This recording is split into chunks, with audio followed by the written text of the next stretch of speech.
로마서에서 기도를 배우다. 17번째 성령께서 말할 수 없는 탄식으로. 임숙희 레지나. 이와 같이 성령께서도 우리의 나약함 안에서 도와주십니다. 왜냐하면 우리는 올바른 방식으로 기도할 줄 모르지만 성령께서 몸소 말로 표현할 수 없는 탄식으로 우리를 대신하여 간구해 주시기 때문입니다. 문맥 보기. 성령의 모든 활동은 우리를 성부와 성자께 길들이는 데에 있다. 부활하신 그리스도께서 우리에게 성부의 영을 부어주시고 우리는 그 영의 힘으로 하느님을 아빠 아버지라고 부를 수 있다. 하느님 자녀라는 그리스도인의 신분을 완성시키는 성령은 현재 고통을 겪는 그리스도인에게도 부활에 대한 희망을 불어넣으며 어려움을 극복하도록 북돋운다. 바울은 8장 26절 27절에서 독자의 현재 체험에 집중하면서 성령이 우리의 기도를 어떻게 돕는지 더욱 구체화한다. 이 두 구절에서는 성령과 기도의 관계에 토대를 둔 바오로의 기도 신학의 핵심이 담겨 있다. 우리의 짐을 함께 지고 가시는 성령. 우리말로 돕다라고 번역된 슈안티람 바노마이를 직역하면 옆에서 함께 짐을 짊어지다는 뜻이다.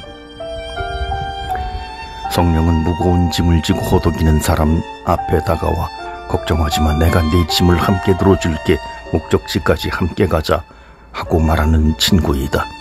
이 동사에서는 다른 사람의 일을 거둔다는 의미뿐만 아니라 그가 하고 있는 일에 실제로 관심을 갖는 것, 나아가 실제 목표한 것에 대한 어떤 결과를 달성한다는 의미까지 포함되어 있다.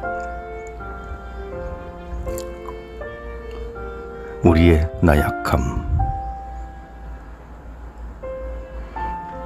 26절에서 나약함, 아스테네이아의 의미에 대해 학자들은 주로 두 가지로 나누어 해석한다. 첫째, 인간 삶의 본질에 해당하는 육에 따른 일반적 나약함으로 해석한다. 나약함은 육을 지니고 사는 모든 인간에게 공통된 것이다. 단지 성령의 힘, 하느님의 사랑이 그 고통에서 믿는 이들을 하느님의 자녀로 살아갈 수 있게 한다. 나약할 때 성령이 도우신다는 것을 바오로는 체험했다. 바오로는 서간 여러 곳에서 자신의 나약함 안에서 하느님의 권능을 자랑한다고 고백한다. 이런 의미에서 나약함은 그리스도 안에서의 자랑과 연결되는데 그것을 통해 하느님의 권능이 생명의 샘으로 계시된다.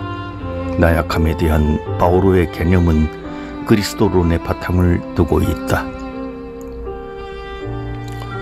둘째, 나약함은 그리스도인이 기도라는 특별한 영역에서 겪는 한계이다. 그것을 나약함으로 해석하기도 하는데 이런 의미가 26절에서 더욱 잘 드러난다. 접속사 왜냐하면 가르가 지시하는 것처럼 이 구절은 기도에 대한 우리의 나약함이라는 관점에서 나약함의 체험을 언급한다고 볼 수 있기 때문이다. 바오로는 독자가 현재 겪는 체험에 집중하면서 성령이 그들을 뒷받침하고 있음을 말하고 싶어한다. 올바른 방식으로 기도할 줄 모르는 우리말 본문에서 올바른 방식으로라는 그리스어 카토테이 표현은 그 정도에 따라 적절하게를 의미한다. 곧 기도의 목적인 하느님의 뜻에 일치하게 라는 어감을 가지고 있다. 기도 안에서 무엇을 어떻게 정해야 할지 모르는 사람들에게 성령은 하느님의 뜻에 일치하여 기도하도록 우리를 돕는다. 기도는 하느님의 뜻을 인간의 뜻에 복종시키려고 애쓰는 것이 아니라 인간의 뜻을 하느님의 뜻에 일치시키는 과정이 되어야 한다. 바오로는 이 올바른 방식이라는 표현으로 성령이 기도를 어떻게 효과적으로 돕는지 소개한다. 성령의 도움은 우리가 해결하기를 바라는 일상생활의 모든 문제에 구체적 해결책을 제공하지 않는다. 아버지 하느님 앞에서 자녀로서 지녀야 할 올바른 태도, 곧 하느님 아버지의 뜻을 찾는 자세를 형성시키며 하느님 아들의 십자가에서 분명하게 드러난 그들을 향한 아버지의 영원한 사랑을 믿도록 그들을 인도한다. 8장 26절 28절에서 바오로는 동사 우리는 알고 있다, 오이다멘을 믿는 이들의 공동체험과 관련지어 2번 사용한다. 우리는 기도 안에서 무엇이 하느님의 뜻인지 모른다. 그러나 우리는 기도 안에서 희망을 간직한다. 우리를 위한 하느님의 희망과 하느님의 계획을 알고 있기 때문이다.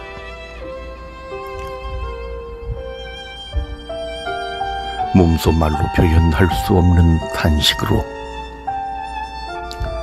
바오로는 26절 후반부에서 말로 표현할 수 없는 탄식으로를 통해 26절 전반부에 나온 기도에 대한 우리의 나약함을 도우러 오시는 성령의 다른 면을 설명한다. 형용사 말로 표현할 수 없는 알랄레토스는 성경에서 한 번 나온다. 너무 강한 감정을 표현한 적절한 말을 찾을 수 없다는 의미가 담겨 있다. 성령을 주어로 하는 26절의 탄식은 8장 20절의 피조물의 탄식과 23절의 성령을 첫 선물로 받는 우리 자신의 탄식과 다르다.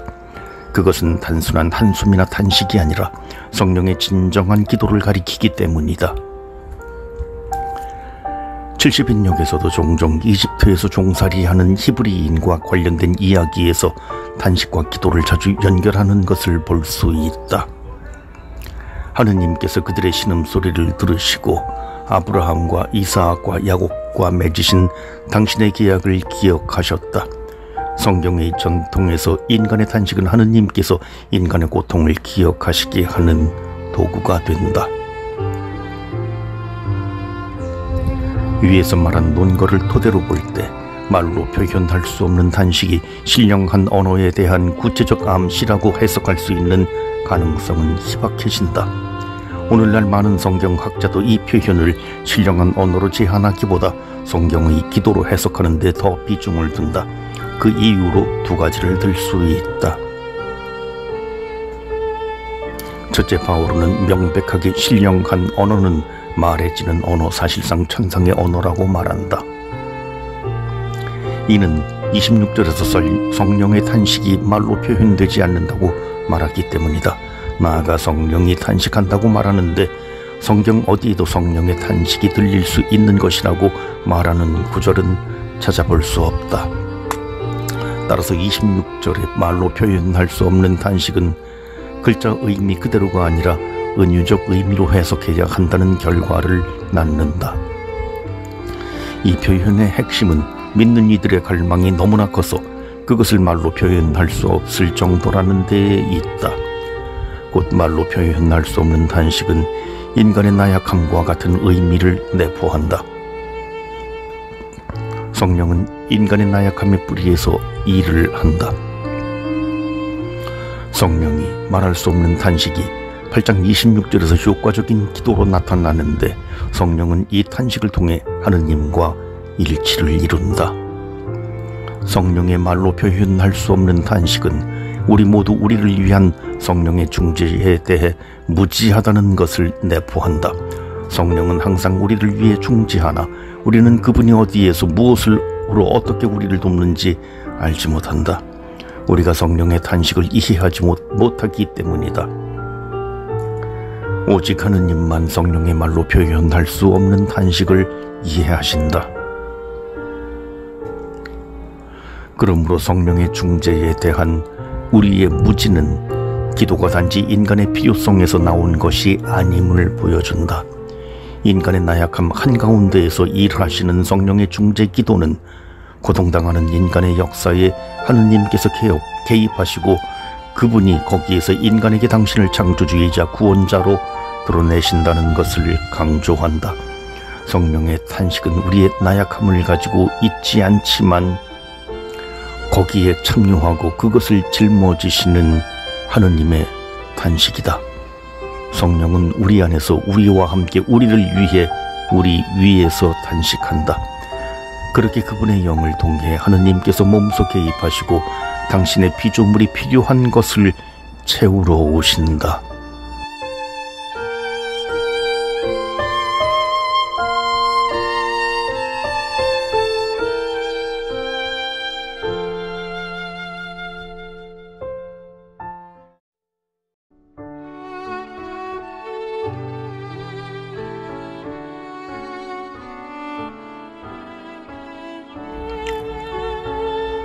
로마서에서 기도를 배우다.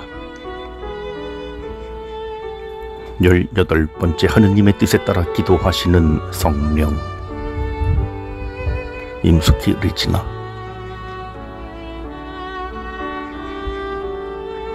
마음속까지 살펴보시는 분께서는 이러한 성령의 생각이 무엇인지 아십니다. 성령께서 하느님의 뜻에 따라 성도들을 위하여 간구하시기 때문입니다. 문맥 보기.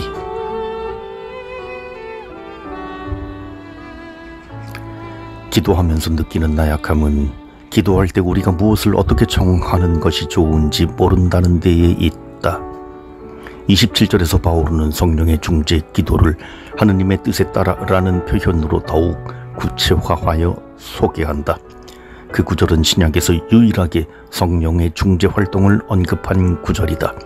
성령이 우리를 위해 기도하시는 궁극 목적은 이어지는 28절, 30절에 소개된다.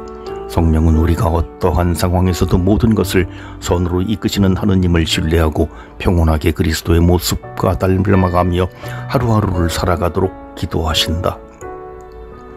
마음속까지 살펴보시는 분.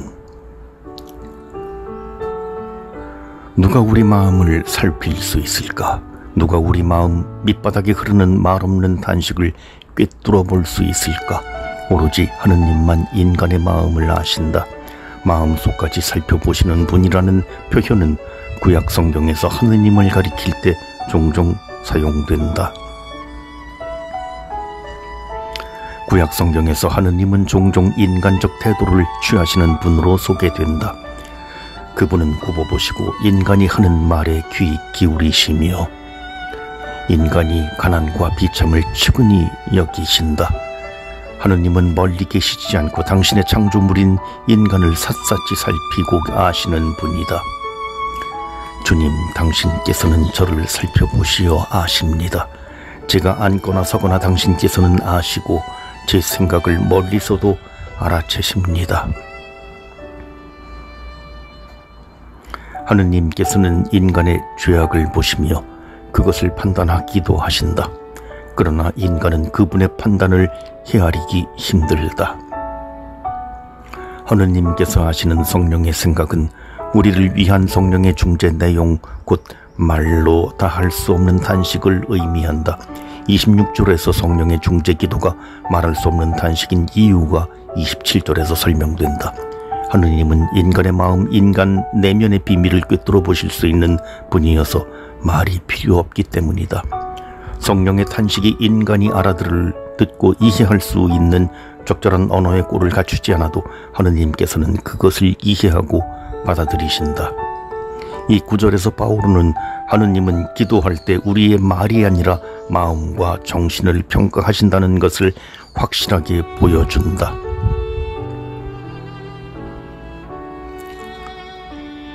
하느님이 마음을 살피시는 분이라는 것은 다른 한편으로 믿는 이들이 성령을 통해 바치는 기도, 곧 성령의 말할 수 없는 단식을 듣고자 하느님께서 준비하고 계시다는 것도 보여준다. 우리는 기도할 때 하느님의 뜻이 무엇인지 모르고 내가 청한 것을 하느님께 자꾸 잊어버리기나 하신 듯이 되풀이해서 말해야 한다고 생각하기 때문에 종종 긍정적 답변을 얻지 못한다. 그러나 성령은 하느님의 뜻에 따라 기도하기 때문에 항상 하느님께서 그 기도를 받아들이신다. 하느님의 뜻은 인간의 무지와 나약 때문에 좌절되지 않고 그것을 충만히 완성한다. 성령이 우리를 위해 중재 기도를 하고 하느님께서 그 성령의 생각을 받아들이시기 때문이다.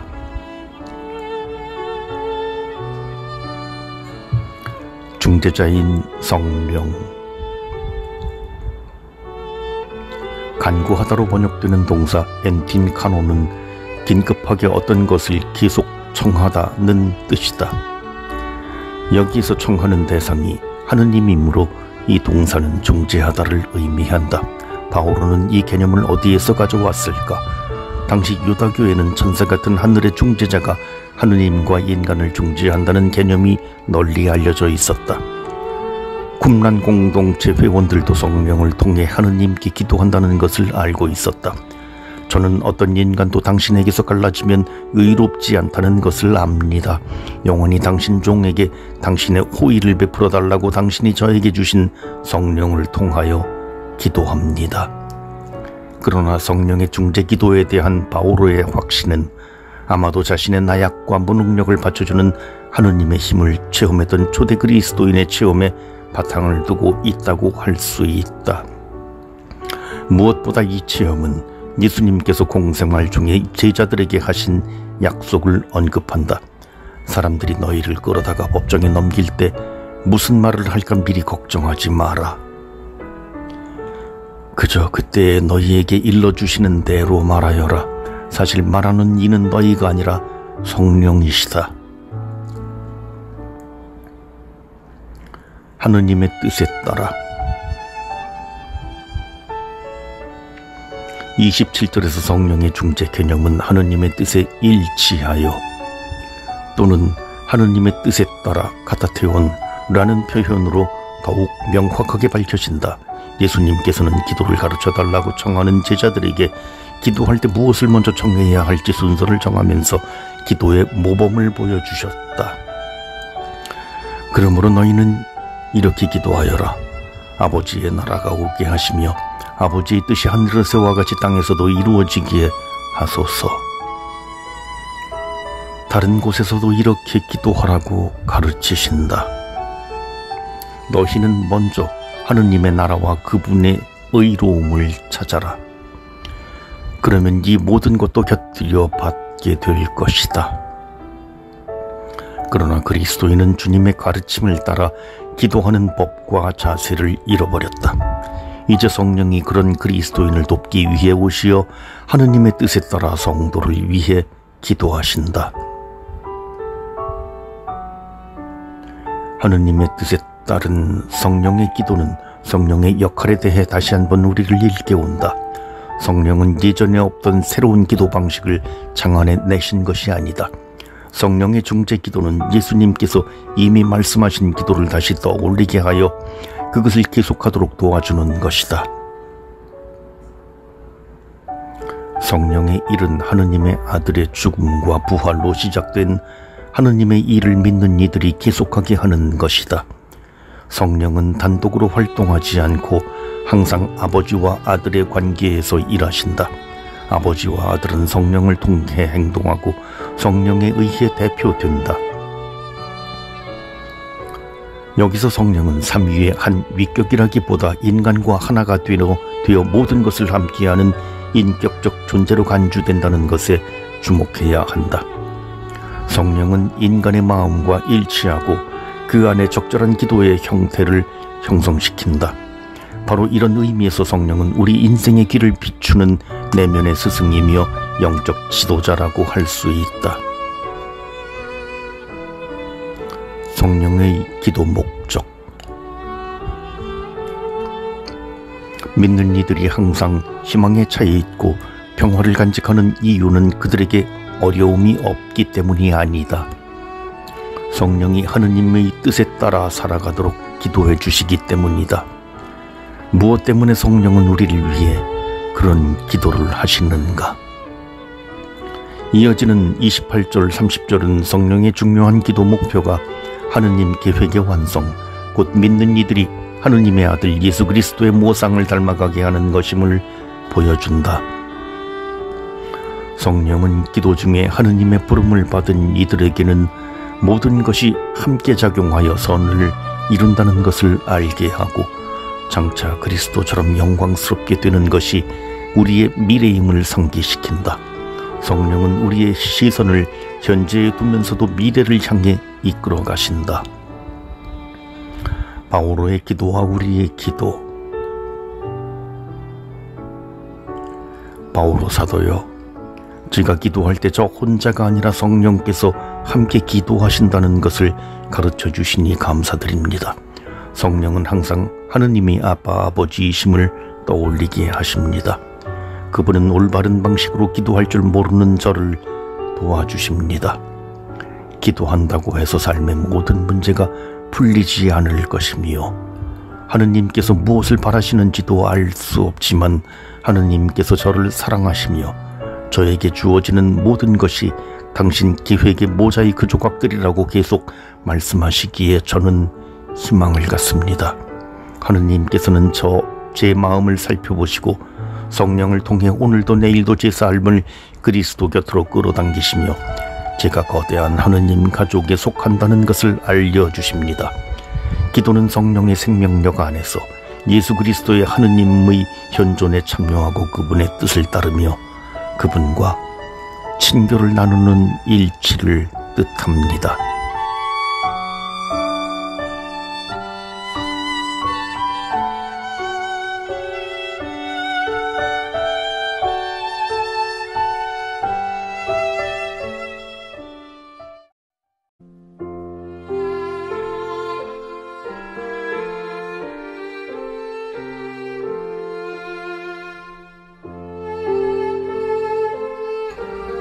로마서에서 기도를 배우다.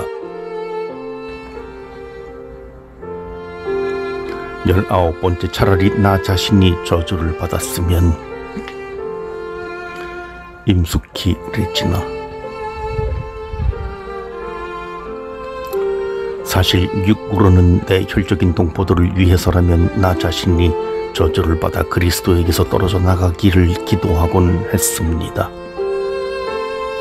형제 여러분, 내 마음의 소원과 그들의 구원을 위한 나의 기도를 하느님을 향해 바칩니다. 문맥 보기. 1장부터 8장까지에서 바오로는 그리스도에 대한 믿음의 가치가 얼마나 귀한지 소개한 후 9, 11장에서는 그것을 거부한 동족 이스라엘이 구원 역사에서 차지하는 위치를 깊이 성찰을 한다. 9, 11장에서는 세 단계로 전개되는데 각 단계는 하나의 주제 구조를 가지고 있다.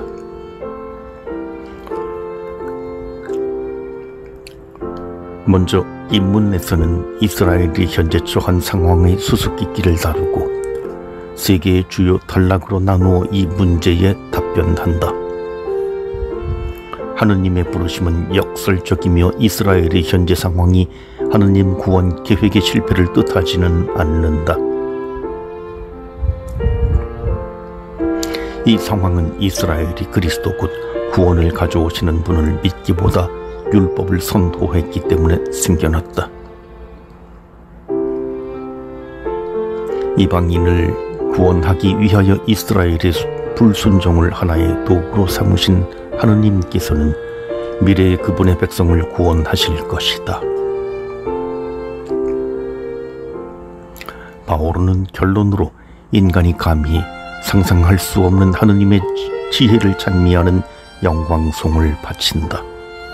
이와 같이 91장에서 우리는 동족 이스라엘의 구원을 위해 간절히 기도하는 중재자 바오로의 모습을 보게 된다.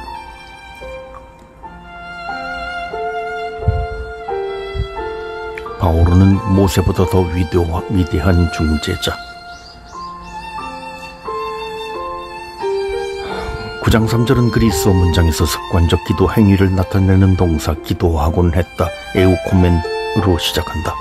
바오로는 그리스도를 믿지 않으려는 백성을 위해 기도하고 자기 형제들의 유익을 위해 자신을 봉헌하며 그의 형제 히브리인들에 대한 사랑 때문에 차라리 자신이 저주 아나테마 받기를 바란다. 동족을 위해 자기 생명까지 주려는 바오로의 극단적 자세에서 죄인들을 위해 생명을 주셨던 그리스도가 다시 되살아나는 것을 볼 수 있다. 너 자신의 목숨을 잃으면서 다른 사람을 구하는 것이 무슨 유익이 있는가? 그가 말합니다. 그렇지 않습니다. 저는 제 스승이자 주님께서 자신의 목숨을 구하는 사람은 잃고 그것을 잃은 사람은 얻을 것임을 배웠습니다. 바오로는 형제를 위해 목숨을 잃는 것을 동족을 위한 중재 기도로 표현한다. 그는 충실한 유다인으로서 유다 전통에서 물려받은 중재 기도에 대해 깊은 감각을 지녔는데 유다인들은 중재를 의인들의 기도로 간주하였다. 9장 3절에서 드러나는 바오로의 자세는 백성을 위한 위대한 중재자였던 조상 모세에게서 영향을 받았으리라고 추정할 수도 있다. 중재자로서 모세가 보인 모범은 탈출기에 잘 나와 있다. 그러나 바오로는 모세와 비슷한 길을 따르도록 부름을 받았지만 모세보다 더 위대한 인물, 새로운 모세라 할 수 있다. 그는 모세처럼 하느님의 뒷모습만 바라본 것이 아니라 고린토이서에서 말하듯 예수 그리스도의 얼굴에서 하느님의 영광을 직접 보았다. 모세는 그의 백성에게 외적 규정인 율법을 주지만 바오로는 복음 곧 새로운 피조물로 인간을 변화시키는 내적 율법을 주었다. 모세는 하느님께서 백성의 죄를 사하시도록 하기 위해 인간의 행동을 포함하여 그들의 운명이 적혀있는 책에서 자신의 이름이 삭제되기를 기도했다. 그에 비해 바오로는 형제들의 구원이라는 선을 위해 자기 삶 자체인 그리스도에게서 떨어져 나가 저주받기를 청한다. 하느님 앞에서 기도합니다. 바오로는 이미 9장 1절에서 3절까지에서 표현된 이스라엘의 구원에 대한 그의 근심을 10장 1절에서 다시 표현한다. 그런데 앞에서보다 더욱 부드러운 어조를 취한다. 바오로의 중재 기도는 소원, 에우도키아와 기도, 데시스라는 두 단어에서 드러나는데 그는 두 가지 기도 자세를 강조한다. 바오로는 소원을 마음에서 원하는 것과 사랑에서 솟아나오는 인간적 갈망을 가리키는 데 사용한다. 이 방식으로 소원은 마음의 끊임없는 고통과 결합된다. 나아가 70인역에서는 에우도키아가 인간의 갈망만이 아니라 그렇게 하는 것이 그분 마음에 들기 때문에 바로 그 결정에 맞게 일하시는 하느님의 뜻을 가리키기도 한다. 소원과 기도가 나란히 놓인 것은 바오로 삶의 특별한 방식, 구체적으로 그가 어떻게 하느님께 탄원 기도를 바치는지 보여준다. 바오로는 동족의 구원을 위해 기도한다. 그는 자신의 갈망이 아니라 하느님의 뜻대로 하느님 보시기에 적절한 때에 올바른 방식으로 이루어지기를 탄원한다. 여기서 우리의 눈길을 끄는 것은 하느님을 향하여 프로스톤테온이라는 표현이다. 이는 그리스도 안에 하느님 현존 체험과 관련한다. 그리스도와 일치하며 일상에서 그분의 힘을 느끼며 살아가는 그리스도인은 그분의 영을 통해 그들 안에 현존하시는 분, 곧 하느님과 일치한다. 하느님을 향하여는 바오로의 삶을 요약하는 팻말이라고 할 수 있다. 그는 하느님께서 아들을 계시하시어 자신을 구원하셨다는 특별한 하느님 체험 덕분에 항상 하느님 앞에서, 하느님의 눈앞에서 살아간다는 의식을 지니고 있었다. 그에게 진정한 사도직이란 그리스도 안에서 하느님을 향해 나아가는 삶을 시간과 공간에서 육화하는 것이다. 그들의 구원을 위하여. 바오로는 10장 1절에서 그들을 위하여 휘피르 아우톤 바치는 중재 기도의 목적이 동족의 구원이라고 소개한다. 하느님께서는 이스라엘이 세상을 위한 하느님의 은총의 도구가 되도록 선택하셨다. 그러나 이스라엘은 예수 그리스도 안에서 그 구원 계획의 성취에 응답하는 데 실패하였다. 바오로는 복음 선포라는 자신의 사도직과 관련한 문제라기보다 자신의 사사로운 문제를 다루는 것처럼 그들의 구원을 걱정한다. 어떻게 그런 자세가 가능할까? 사도는 현재 동족의 모습에서 예수 그리스도에 대한 신앙을 갖기 전에 자신이 살았던 과거를 환히 보기 때문이다.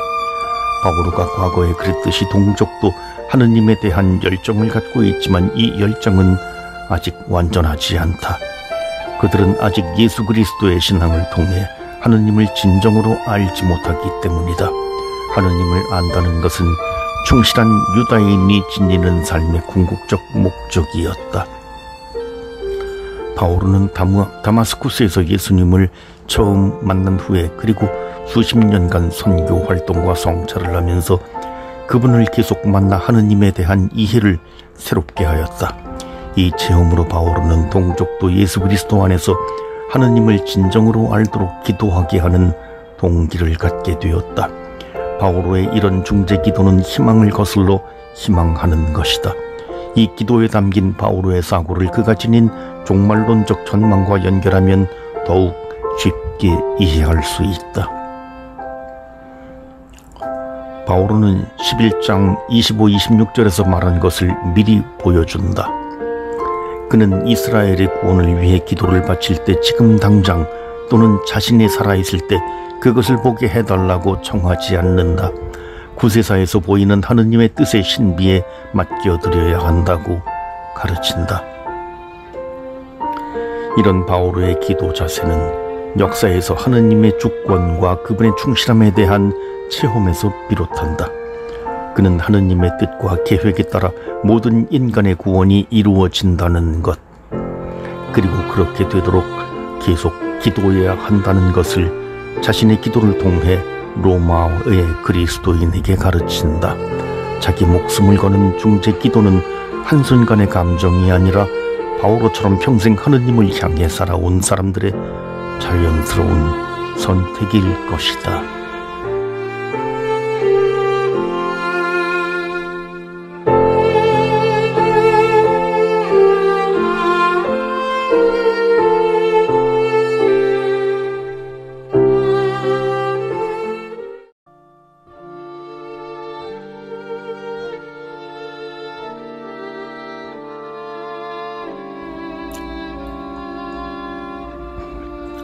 로마서에서 기도를 배우다.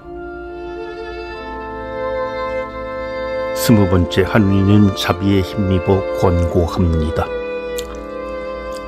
임숙희 레지나. 그러므로 형제 여러분, 내가 하느님의 자비에 힘입어 여러분에게 권고합니다. 여러분의 몸을 하느님 마음에 드는 거룩한 산 제물로 바치십시오. 이것이 바로 여러분이 드려야 하는 합당한 예배입니다. 여러분은 현세에 동화되지 말고 정신을 새롭게 하여 여러분 자신이 변화되게 하십시오.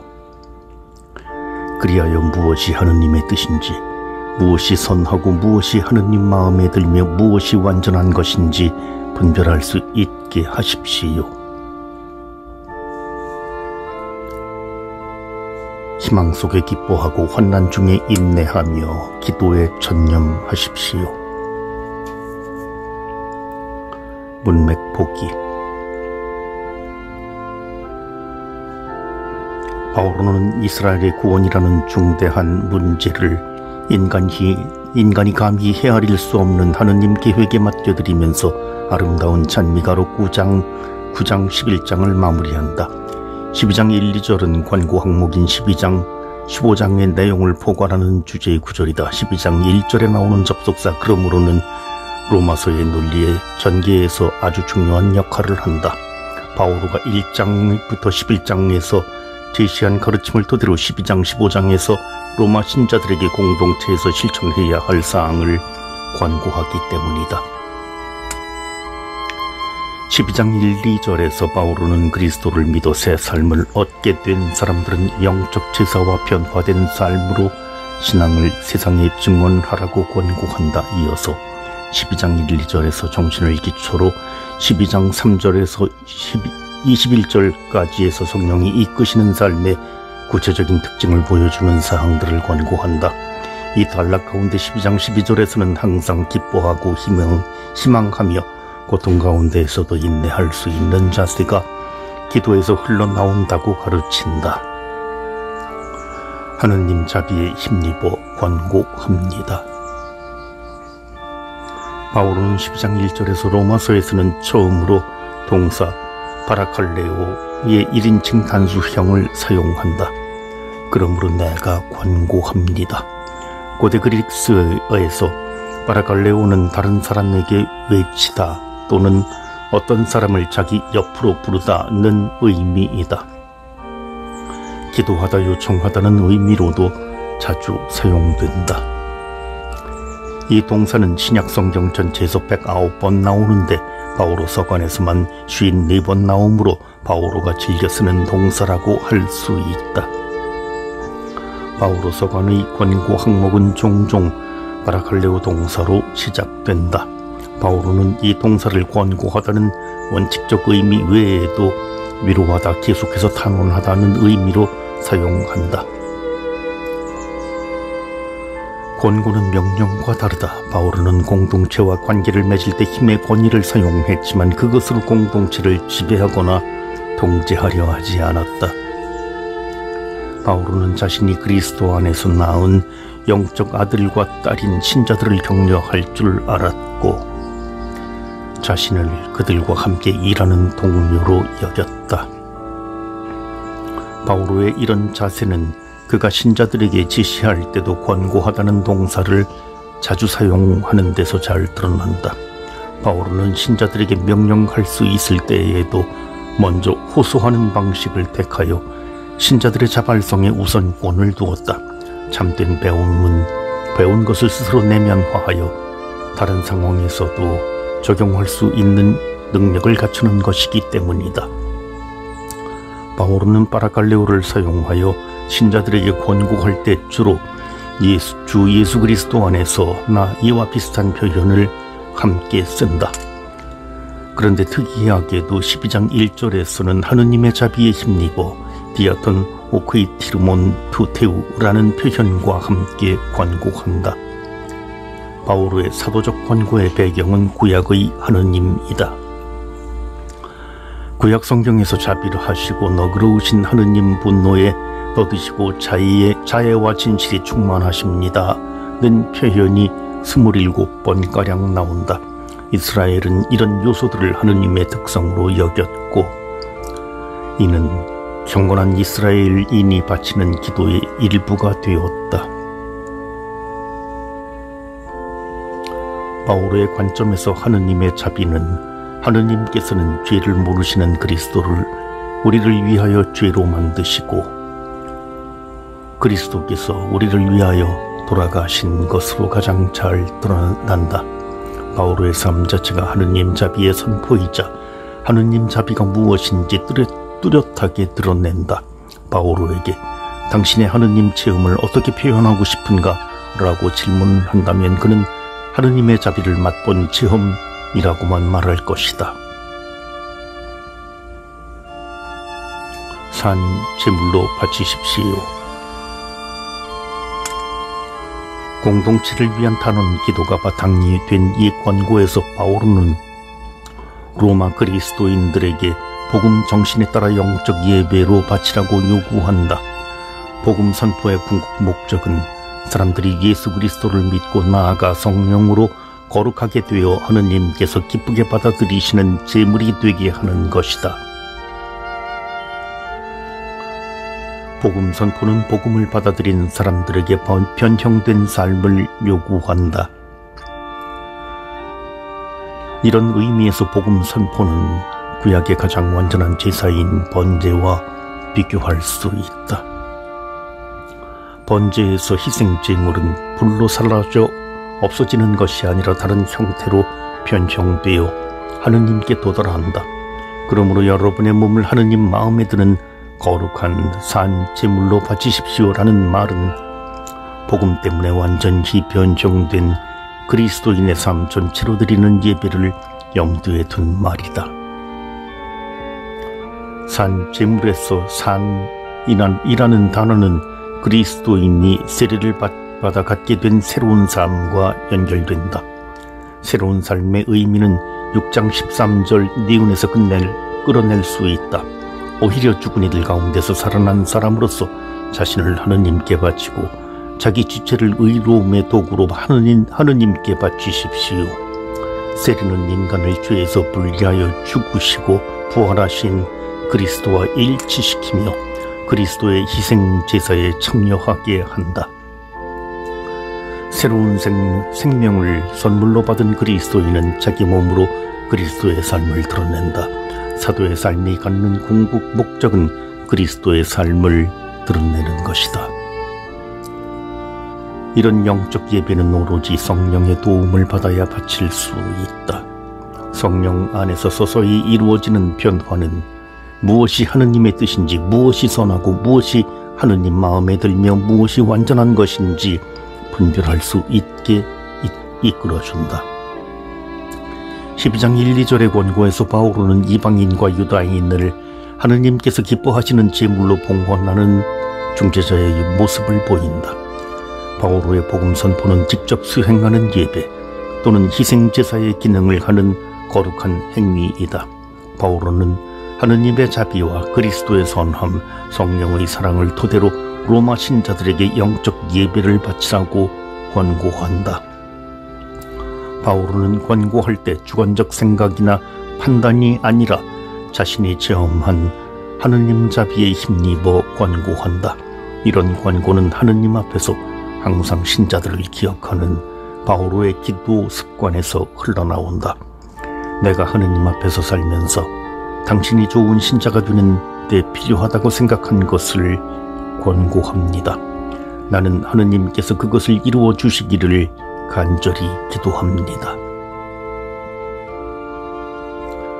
희망과 인내는 기도에서 흘러나온다. 12장 12절에서 바오로는 세 가지 권고를 하는데 이는 서로 연결된다. 첫째, 희망 속에서 기뻐하십시오. 기쁨은 무척 힘든 현재의 처지에서도 성령께서 주시는 종말론적 희망 속에서 누리는 감정이다. 누구도 나를 도울 수 없을 때 성령께서는 미풍 같은 하느님 사랑을 체험하도록 이끄시며 다시 용감하게 걸어갈 힘을 주신다. 둘째, 환난 속에서 인내하십시오. 이 표현에는 바오로가 체험한 고통의 가치가 스며들어 있다.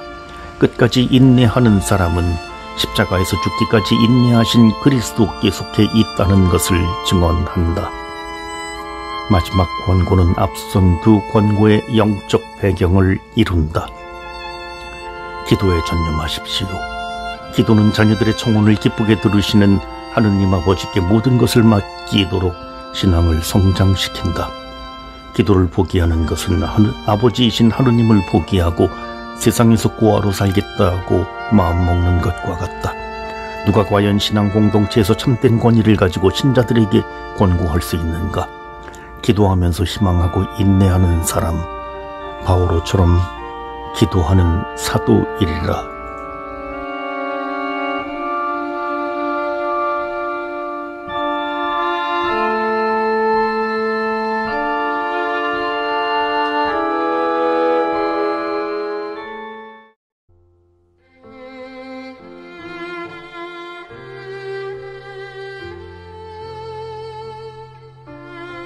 로마서에서 기도를 배우다. 21번째, 나를 위하여 기도하고 함께 싸워 주십시오. 임숙희 레지나. 형제 여러분, 나는 우리 주 예수 그리스도를 통하여 성령의 사랑으로 여러분에게 부탁합니다. 나를 위하여 하느님께 기도드리며 나와 함께 싸워 주십시오. 내가 유다에 순종하지 않는 자들에게서 구출되고 예루살렘을 위한 나의 구제 활동이 성도들에게 기꺼이 받아들여지도록 내가 하느님의 뜻에 따라 기쁜 마음으로 여러분에게 가서 여러분과 함께 쉴 수 있도록 그렇게 해 주십시오. 평화의 하느님께서 여러분 모두와 함께 계시기를 빕니다. 아멘. 문맥 보기. 바오로는 공동체에게 권고하는 것을 마치고 마지막으로 자신의 미래 계획을 밝힌다. 이 단락에서 바오로는 로마 여행의 자유를 밝힌다. 그러나 로마에 가기 전에 예루살렘 공동체에 복음을 전달하는 일이 남아있다. 바오로에게는 거기서 체포되어 죽을지도 모르는 두렵고 불안한 여행이다. 인생에서 가장 중요한 여행을 앞두고 바오로는 공동체의 기도가 자기에게 힘이 된다고 솔직하게 고백한다. 주 예수 그리스도를 통하여 성령의 사랑으로.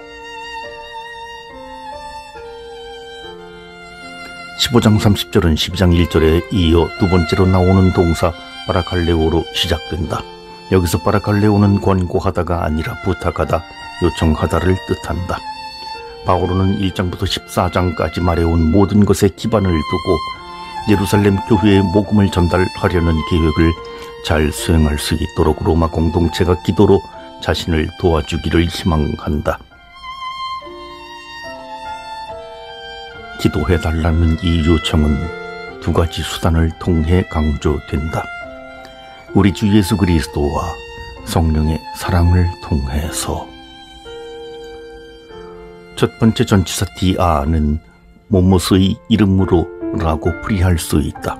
바오로는 누구의 이름으로 기도를 부탁하는지 소개한다. 12장 1절에서처럼 자기보다 더 높은 곳에 있는 힘, 우리 주 예수 그리스도의 권고에 의지하고 거기에 성령의 사랑, 곧 성령이 믿는 이들의 마음 안에서 울려 퍼지게 하는 사랑을 덧붙인다. 바오로는 성령이 그리스도인의 기도에 영감을 주는 원천임을 명시한다. 이 구절에서 우리는 바오로의 기도 요청이 삼위 체험에서 비롯되었다는 것을 알 수 있다. 함께 싸우다. 바오로는 자신이 사도직을 하면서 겪는 싸움에 기도로 참여해달라고 부탁한다. 동사 함께 싸우다는 일반 기도뿐 아니라 투쟁, 노동, 임무, 어둠의 힘에 맞서는 영적 고뇌라는 요소까지 진정한 사도적 기도에 포함된다는 것을 알려준다. 이런 식으로 로마의 그리스도인은 바오로를 위해 기도하면서 그와 사도직 투쟁을 함께한다. 바오로는 자신의 유익이나 행복을 위해 기도하지 않는다. 그가 하느님 앞에서 자신을 위해 중재 기도를 해달라고 부탁하는 것은 복음을 온전히 전하는 사명이 잘 이루어지기를 바라는 열정 때문이다. 하느님 앞에 선다는 것은 바오로에게 항상 기쁨이었다. 지금까지 그의 사도직이 성공하게 된 원천은 하느님이었다. 하느님 앞에라는 정식은 바오로가 기도한다고 명시하지 않아도 그의 사도직분이나 믿는 이들을 위한 기도라는 문맥 안에서 사용된다. 하느님 앞에서 기쁘게 바치는 중재, 기도라는 주제는 구약 성경에도 자주 나온다. 예언자들의 중요한 소명 가운데 하나는 하느님 앞에서 백성을 위해 중재 기도를 하는 것이었다. 그러나 이제 그리스도인들과 하느님의 관계는 성전이 아니라 그리스도 안에서 성령을 통해서 이루어진다. 바오로는 자신이 그리스도와 하나가 된 체험을 바탕으로 그리스도인의 삶을 하느님과 맺는 친교로 정의한다.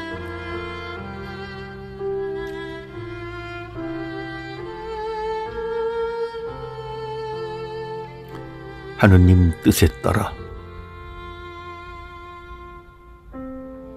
로마 공동체에게 기도를 요청하는 목적은 1장부터 32절에서 나오는 목적절 문장 2개에 소개된다. 첫째 31절에서 바오로는 예루살렘 공동체가 자신이 가져가는 복음을 잘 받아주도록 기도해달라고 청한다. 바오로가 복음을 전해주고 예루살렘 공동체가 그 복음을 받는 것은 그의 관점에서 갈라진 이방계 그리스도인과 예루살렘 유다계 그리스도인이 이루는 협력과 평화를 상징한다. 그들 사이에 있었던 적대감은 그리스도의 복음 때문에 극복되었다. 다양한 교회가 물질적으로 협력하는 것은 깊은 차원에서 은총의 열매 곧 여러 교회의 그리스도인들이 함께하는 영적 협력에 해당한다. 둘째, 32절에서 바오로는 예루살렘을 방문한 후에 로마의 그리스도인들 곁에서 쉴 수 있도록 기도해달라고 부탁한다. 쉬다는 번역된 동사 쉰아나파우오마이는 누구 곁에서 함께 휴식을 취한다를 뜻한다. 동사 아나파우오는 기쁨과 위로의 열매인 내면의 고요함과 평화를 뜻한다. 바오로는 지금 하느님에게서 오는 어떤 종류의 휴식을 찾고 있다. 내가 하느님의 뜻에 따라 기쁜 마음으로 는 바오로가 하느님의 뜻이라면 로마에 오기를 바란다는 갈망을 표현한 1장 10절을 상기시킨다.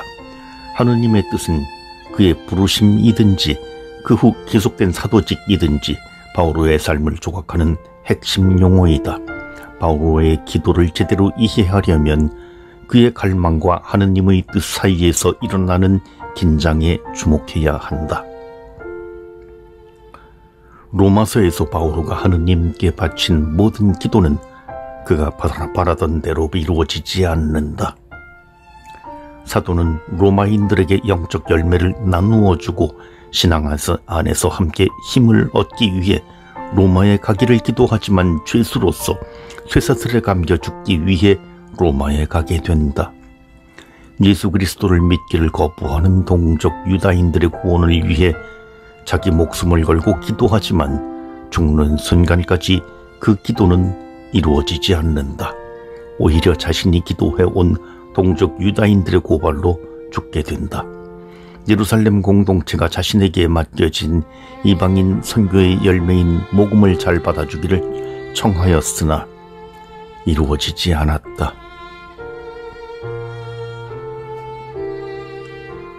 선교를 위한 바오로의 싸움, 복음을 통해 교회를 일치시키고 세상을 평화롭게 하려는 바오로의 사도직에 참여하라는 호소는 하느님의 평화를 비는 축복으로 마무리된다.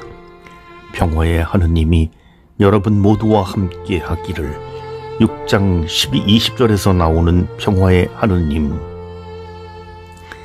표현은 평화가 하느님에게서 오는 선물임을 상기시킨다. 이 평화에는 모든 이에게 제공되는 구원이 포함된다. 바오로의 기도와 우리의 기도. 5장 30절에서 33절은 로마서에서 처음으로 바오로가 자신을 위한 기도를 요청하는 구절이다. 바오로는 자기와 개인적 관계를 맺고 있는 사람뿐 아니라 자기와 직접 관계가 없는 로마 공동체도 기도를 통해 자신의 사도직에 함께 참여하기를 기대한다. 그는 로마 신자들을 위해 기도하지만 사도들도 신자들도 그를 위해 기도하는 것이 얼마나 큰 힘이 되는지 잘 알고 있고 로마인들도 그것을 알기를 바란다. 바오로의 기도 요청에는 일반적인 선교 활동뿐 아니라 사도직 상황에서 비롯된 자신의 근심과 두려움, 특별히 필요한 것까지 포함된다. 5장 30절에서 33절에서 바오로는 솔직하게 그리스도인의 체험에 호소하며 우리에게 기도에 대해 이렇게 가르친다.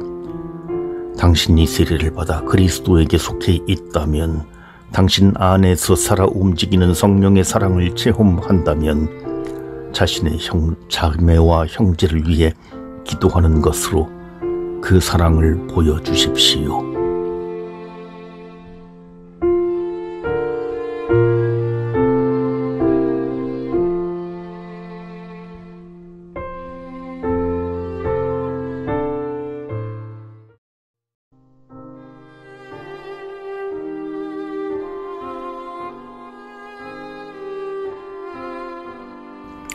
로마서에서 기도를 배우다. 22번째, 홀로 지혜로우신 하느님께 영광을. 임숙희 레지나.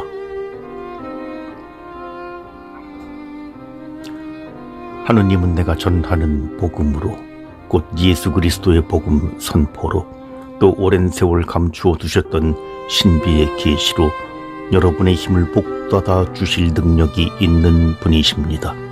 이제는 모습을 드러낸 이 신비가 모든 민족들을 믿음의 순종으로 이끌도록 영원하신 하느님의 명령에 따라 예언자들의 글을 통하여 알려지게 되었습니다. 홀로 지혜로우신 하느님께 예수 그리스도를 통하여 영광토록 영원토록 영광이 있기를 빕니다. 아멘. 문맥 복기. 바울은 로마서를 영광송으로 마무리한다.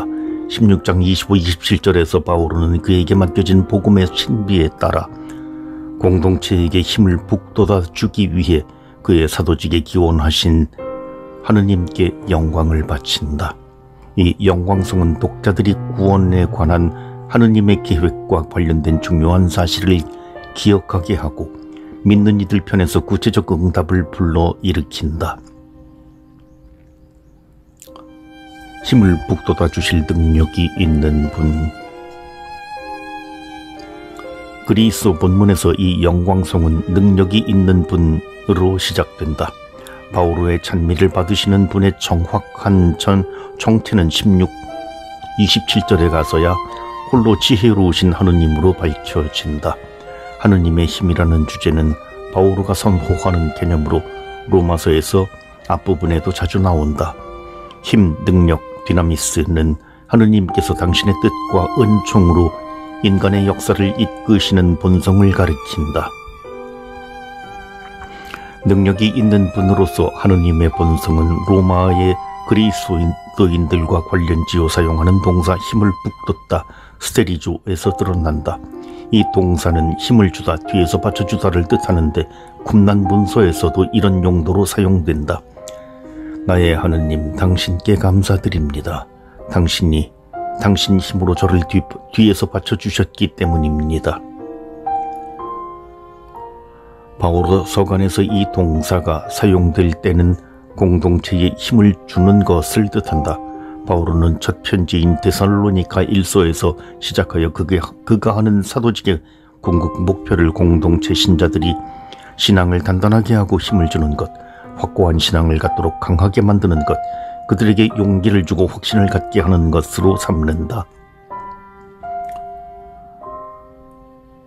로마서에서 두 차례 사용되는 이 동사는 문맥에 따라 뜻이 약간 다르다. 1장 11절에서 로마의 그리스도인들을 강하게 할 수 있는 어떤 영적 선물을 전달하기 위하여 로마의 그리스도인들을 보기를 원한다. 그러나 16장 25절에서는 건전한 교리와 확고한 믿음 안에서 강해지는 것을 뜻한다. 그러나 이 두 구절 모두 힘의 기원은 오직 하느님이며 하느님만이 모든 것을 이루실 수 있다고 말하는 점에서 비슷하다. 내가 전하는 복음, 예수 그리스도의 복음 선포, 오랜 세월 감추어 두신 신비의 계시는 모두 동사 스테리조와 연결된다. 복음은 하느님께서 당신 백성의 힘을 북돋기 위한 것이며 그분께서는 그럴 능력을 갖고 계신다. 십자가에 못 박히고 부활하신 예수님에 대한 복음에는 모든 인류를 구원하시려는 하느님의 계획을 실행할 능력이 있다. 그러고 나서 바오로는 신비, 미스테리온으로 옮아간다. 이 신비의 내용에 대해서는 어떤 설명도 없다. 그러나 바오로 서간에서 신비가 나오는 구절의 용도를 종합하여 살펴보면 바오로의 관점에서 신비는 하느님 계획에 감춰진 미래의 어떤 사건이 아니라 지금 여기 그리스도 안에서 이루어지는 하느님의 결정적 행위를 가리킨다고 할 수 있다. 바오로가 생각하는 신비의 종합적 차원은 성경의 하느님, 우리와 함께 계시는 하느님을 보여준다. 이 신비를 실현하기 위해서는 그것을 전달하는 목소리가 필요하다. 바오로는 자신의 사도직분을 그리스도의 봉사자이자 하느님 신비의 관리인으로 요약한다. 바오로는 거룩한 신비를 체험할 만한 자격이 있는 사람에게 그것을 나누어 주는 사람이자 책임 있는 중재자이다. 바오로는 하느님께서 당신의 아들을 계시한 다마스쿠스 체험에서 이 신비에 대한 지식을 얻었을 것이다. 그 후에도 선교 활동을 하면서 예수 그리스도와 일치하려는 끊임없는 노력과 성찰, 그리고 신비의 계시의 중재자인 성령이 주시는 선물 덕분에 바오로의 생애에서 이 신비에 대한 지식은 계속 성숙하고 발전했을 것이다. 이 신비는 오랫동안 하느님에 의해 드러나지 않았다. 신적 수동태로 표현된 감춰두셨다는 오직 하느님이 당신의 신비에 대해 침묵하고 계시할 책임이 있는 분이시라고 말해준다. 하느님의 침묵은 말의 부재가 아니라 충만함과 집중으로서 창조 이전의 위대한 침묵과 유사하다. 복음은 신비 곧 신비의 계시이다. 복음은 하느님의 힘의 계시이기도 한데 그것을 통해 우리와 함께 계시는 하느님의 본성을 이해한다.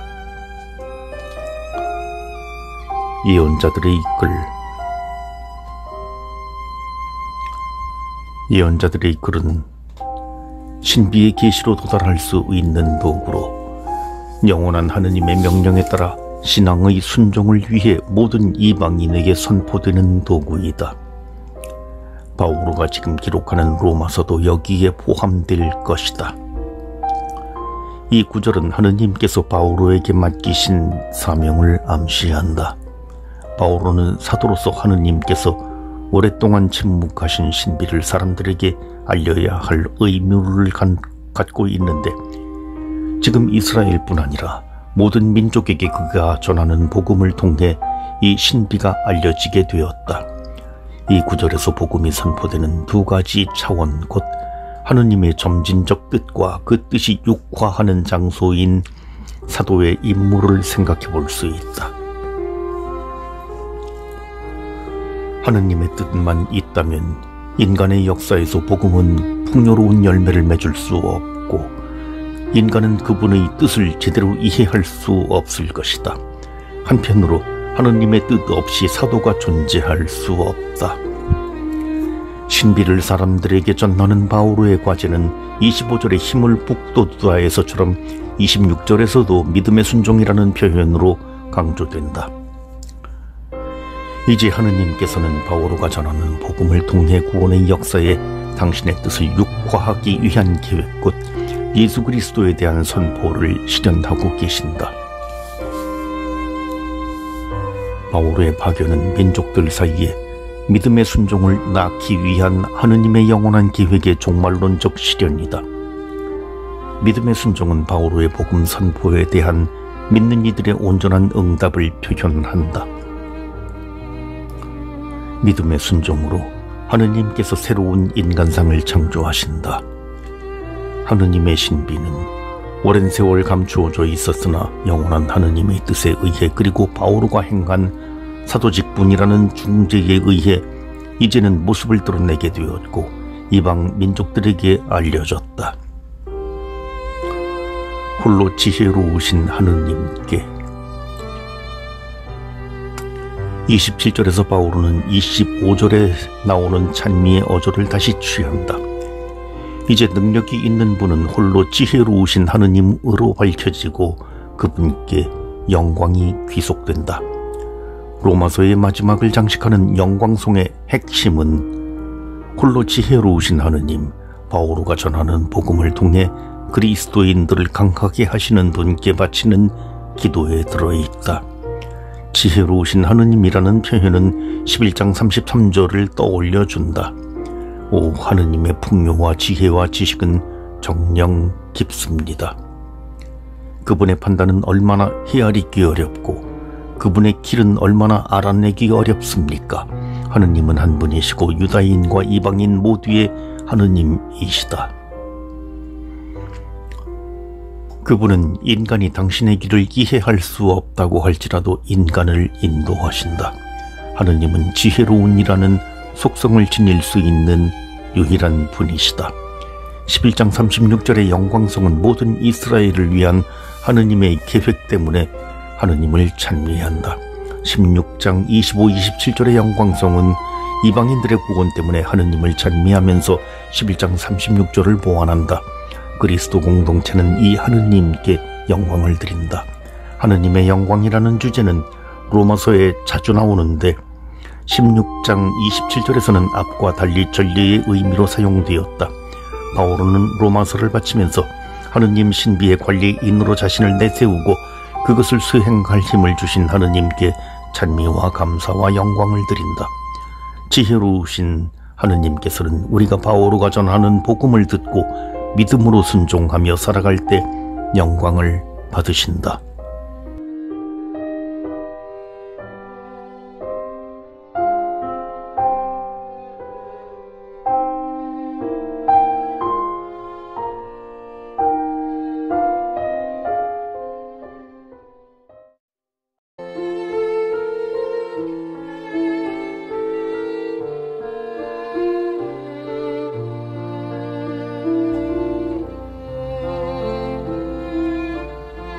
로마서에서 기도를 배우다. 23번째 바오로의 기도 여정. 임숙희 레지나.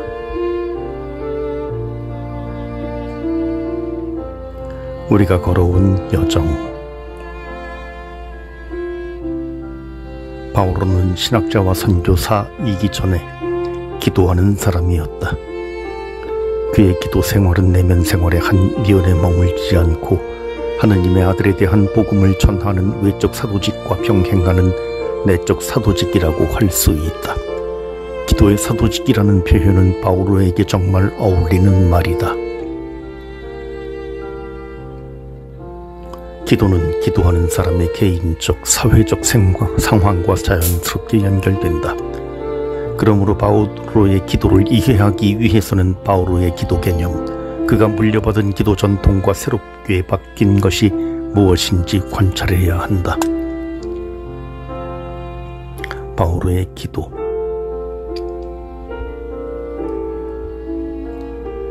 여러 저자가 기도라는 용어를 각각 다르게 정의한다. 가장 일반화한 정의는 하느님께 말하는 것, 하느님을 대상으로 하는 말이다. 기도에 대해 사용하는 다양한 용어는 하느님께 한 말의 특징에 따라 감사, 다른 일을 위한 중재, 찬미 등으로 분류된다. 바오로의 기도를 생각할 때 기도는 단순히 정해진 기도문을 구성한다는 개념을 피하는 것이 중요하다. 기도가 하느님께 하는 말이라는 정의는 기도의 대상인 하느님을 강조한다. 그리스도교 기도의 중심이자 토대는 하느님이시다.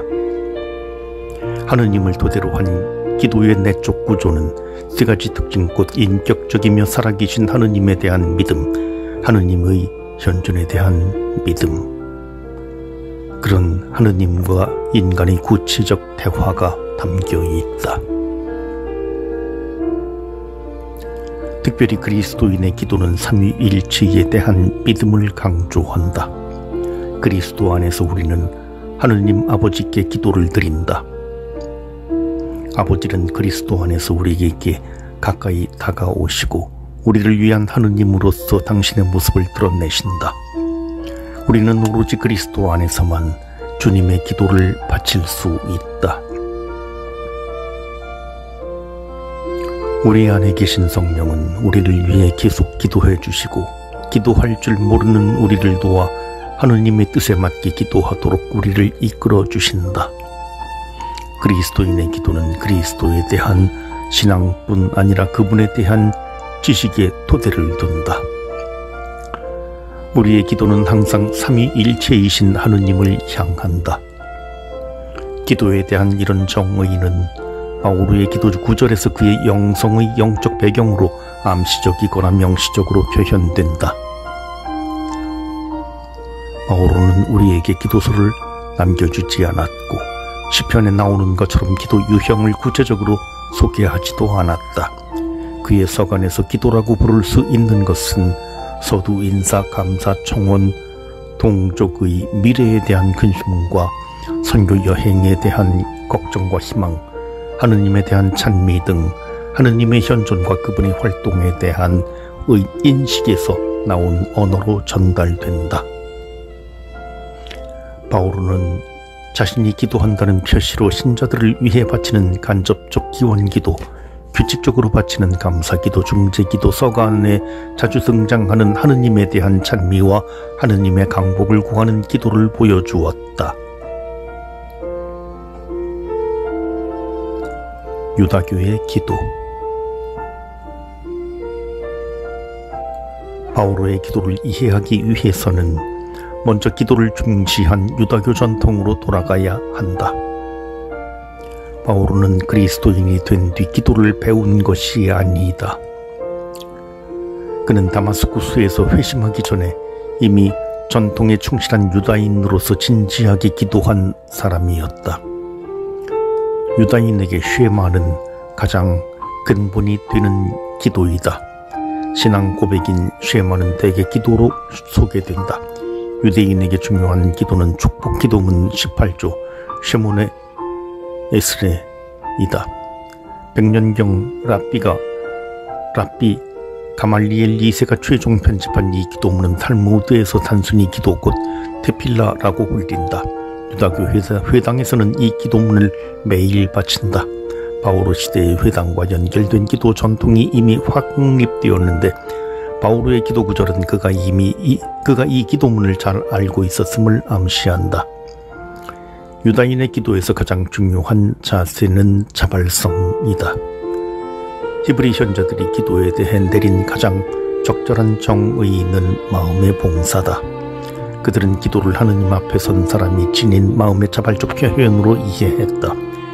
의무가 아니라 하고 싶어 하는 것 또는 그것을 하도록 마음이 저절로 움직여지는 것이다. 나아가 유다교 배경은 바오로에게 하느님의 자비와 은총에 응답하는 데 두 가지 이해를 제공했다.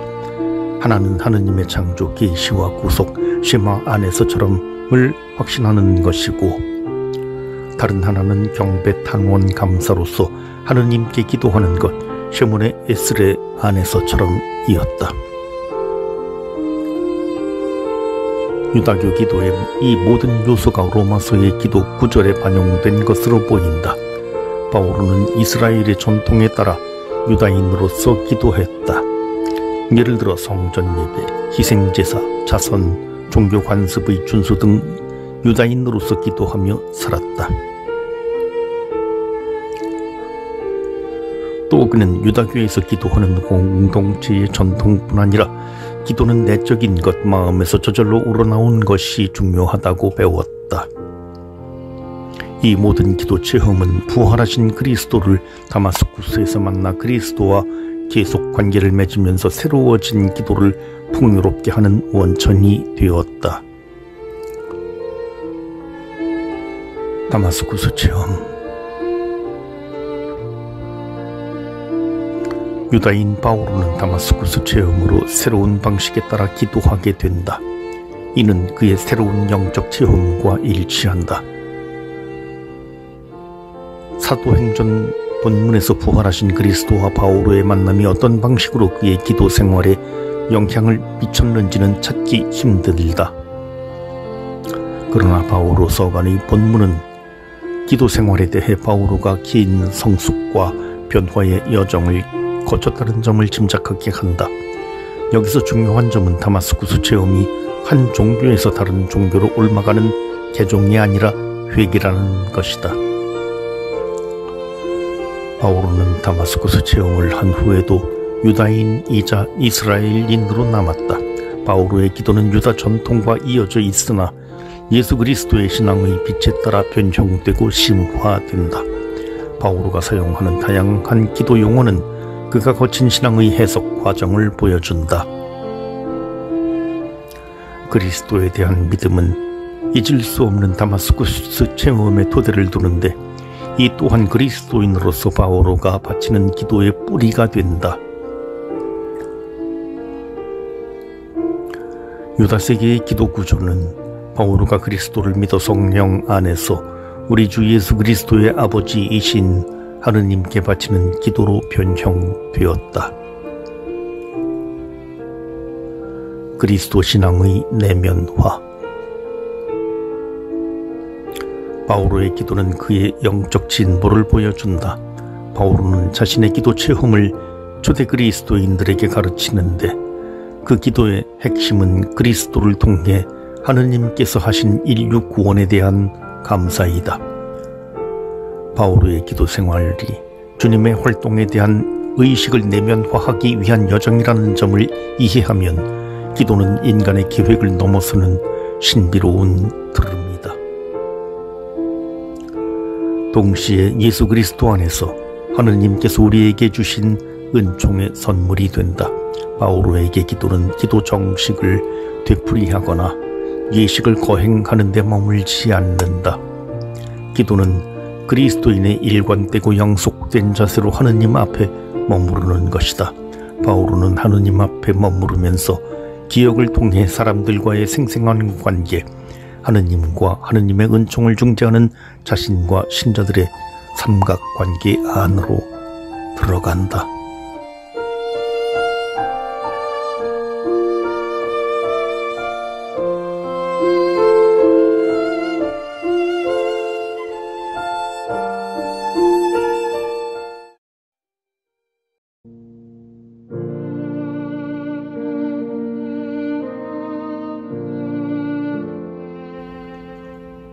로마서에서 기도를 배우다. 마지막 회 기도하는 사도 바오로. 임숙희 레지나. 하느님께 감사드리는 사도. 바오로는 로마서를 감사로 시작하며 중요한 맥락에서 마음에서 절로 솟아나는 감사 기도를 터뜨린다. 바오로는 예수 그리스도 안에서 구원이라는 선물을 받았기에 무엇보다 먼저 감사드리지 않을 수 없었다. 바오로는 예수 그리스도 안에서 하느님이 인간에게 주신 선물에 대한 응답으로 감사를 강조한 점에서 타 종교와 다른 그리스도교 기도의 독창성을 보여준다. 감사는 하느님의 권능에 대한 나의 신앙 고백이다. 감사 행위에서 우리는 하느님이 모든 선의 근원이심을 알고 이 신앙의 진리를 마음과 입으로 고백하기 때문이다.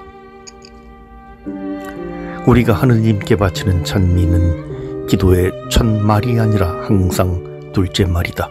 하느님의 창조와 구속, 자연과 역사에서 하느님께서 하신 일에 대한 응답이 그분에 대한 찬미인 까닭이다.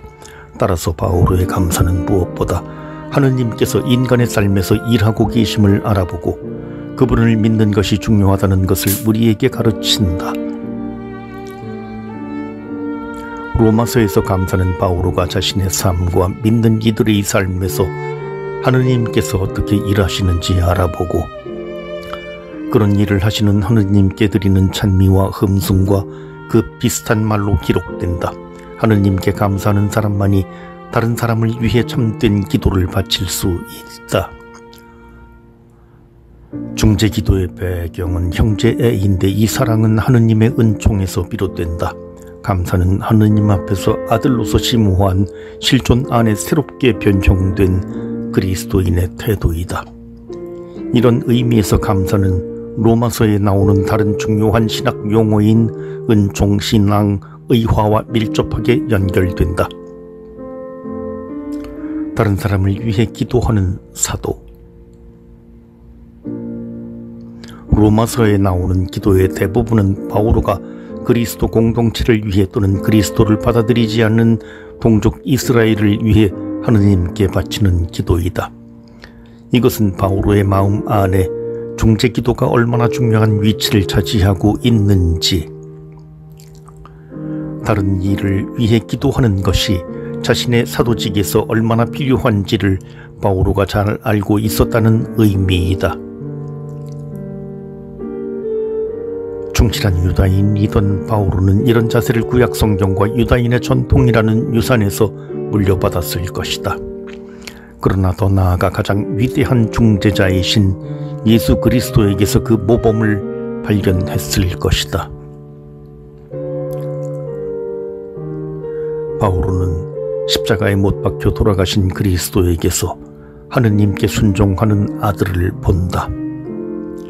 순종이라는 말은 바오로가 그리스도를 어떻게 이해했는지 보고를 할 수 있는 용어이다. 그는 다마스쿠스 체험에 토대를 두고 자신의 십자가 신학을 발전시켰다. 하느님의 뜻에 대한 순종과 그분의 의로움에 대한 지식은 바오로가 십자가의 의미를 이해하는 데서 나온 열매이다. 이런 관점에서 바오로는 자신의 삶과 다른 이들을 위해 바치는 기도에서 하느님의 뜻을 강조한다. 인간의 정원과 하느님의 뜻 사이의 관계라는 질문은 바오로가 로마서에서 바치는 모든 청원 기도에서 암시된다. 바오로는 기도를 통해 현재 처한 모든 문제나 기원을 하느님의 뜻에 온전히 내려놓는다. 이는 구약에 언급되는 기도하는 사람들의 기도와 다르다. 하느님의 뜻에 대한 온전한 순종은 바오로의 기도가 종말에 대한 비전을 포함한다는 것을 보여준다. 바오로의 중재 기도는 예수 그리스도께서 십자가 위에서 보여주셨듯이 그리스도인들이 하느님의 뜻에 따라 사는 삶, 그리스도와 함께 죽고 부활하는 삶을 영위하면서 하느님을 위해 살게 해달라고 기도하는 데 초점을 맞춘다. 바오로는 자신을 위해 기도해달라는 부탁을 거의 하지 않는다. 로마서에서도 단 한 번 자신의 생애에서 가장 중요한 예루살렘 여행을 앞두고 로마 신자들에게 기도를 부탁한다. 그러나 그런 기도 부탁도 로마 신자들 역시 그리스도 안의 형제자매로서 그의 사도직에 동참함으로써 교회의 사도직을 위해 함께 기도하는 것이 중요하다는 것을 그들에게 가르치는 기회가 된다. 하느님께 영광을 바치는 사도. 로마서는 바오로가 하느님께 바치는 영광송으로 끝난다. 바오로가 로마서를 기록한 목적 가운데 하나는 이방계 그리스도인과 유다계 그리스도인이 한 목소리로 하느님을 찬미하게 하기 위해서이다. 일치된 교회로 지상에 하느님의 영광이 구체적으로 드러나고 교회 밖의 사람들이 그것을 보고 하느님을 찬미하게 된다. 기도의 궁극적 목적은 하느님께 영광을 드리는 것이다. 그리스도인의 기도는 하느님께서 우리 삶에 개입하시어 부어주신 은총을 자각하는 감사 기도에서 시작한다. 그리하여 다른 사람들에게도 그 은총이 흘러들어가기를 기원하는 중재 기도로 이어진다. 그리고 인간의 구원을 위해 일을 하시는 하느님의 신비 앞에 기도하는 사람을 데려와 하느님께 영광과 찬미를 바치게 한다. 그러므로 감사, 중재, 찬미라는 기도의 세 가지 유형에는 상호관계가 존재한다. 바오로 기도의 중심에는 그리스도 안에서 하느님의 신비에 대한 관상, 곧 예수 그리스도의 죽음과 부활에 대한 관상이 자리 잡고 있다. 바오로 사도직의 목적은 이러한 하느님의 신비를 사람들에게 선포하는 것이다. 그런 목적 때문에 그의 사도직은 하느님께 계속 영광을 드리는 것이며 바오로의 신학은 그가 우리 주 예수 그리스도의 아버지이신 하느님께 바치는 영광송이 된다. 바오로의 기도. 신학과 영성을 연결하는 다리. 바오로는 사도직을 시작할 때부터 기도에 대한 조직 신학을 만들지는 않았다. 기도에 대한 신학은 다마스쿠스에서 그리스도를 체험한 뒤 오랫동안 사도로 살면서 발전되었다. 가장 깊은 바오로 신학을 담고 있는 로마서는 이런 점에서 바오로의 기도에 대해 깊은 통찰을 제공한다. 바오로의 모든 신학이 그렇듯 그의 기도 신학도 그의 체험과 분리될 수 없다. 그의 기도 신학은 하느님 체험에서 나온 것이다. 바오로는 성령을 통하여 그리스도의 신비 안에 드러난 하느님의 사랑을 관상하면서 하느님 앞에 머무르는 것이 기도라고 가르친다. 기도는 우리가 필요한 것을 하느님께 청하는 가난한 개념에 국한되지 않는다. 단지 인간적인 것에만 의지해서 만들어진 기도 개념은 하느님의 권능과 선함을 관상하게 할 수 없을 것이다. 바오로의 모든 신학은 그의 기도 안에서 발견된다. 그의 신학은 하느님 앞에서 기도하는 신앙, 관상된 신앙이다. 바오로는 우리에게 전능하신 하느님, 계약의 하느님을 소개하면서 우리에게 우리의 진정한 신학을 소개한다. 우리의 신학이란 단 한 줄, 하느님께 영광을 이라는 말로 요약할 수 있다. 이것이 신학에서 우리가 진정으로 우선권을 두어야 하는 것이다. 그런 점에서 바오로의 기도에 대한 연구는 바오로의 신학과 영성을 연결하는 다리를 놓는다. 기도는 그 자체가 본성상 참된 신학이기 때문이다. 우리가 주의 깊게 로마서를 읽으면 바오로의 기도가 바로 하느님에 관한 것이라는 의미에서 하느님에 관한 말인 신학에 집중한다는 것을 알 수 있다. 바오로 사도여, 우리가 깊은 신앙을, 결코 사라지지 않는 희망을, 주님에 대한 불타는 사랑을 얻을 수 있게 해 주십시오. 우리가 순결한 양심으로 교회를 섬기는 사도가 되도록, 우리 시대의 어둠 한가운데에서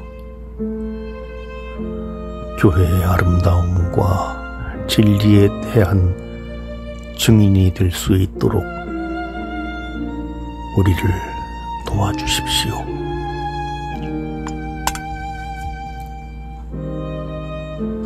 바오로가 갇혔던 로마 레골라 성당의 기도문,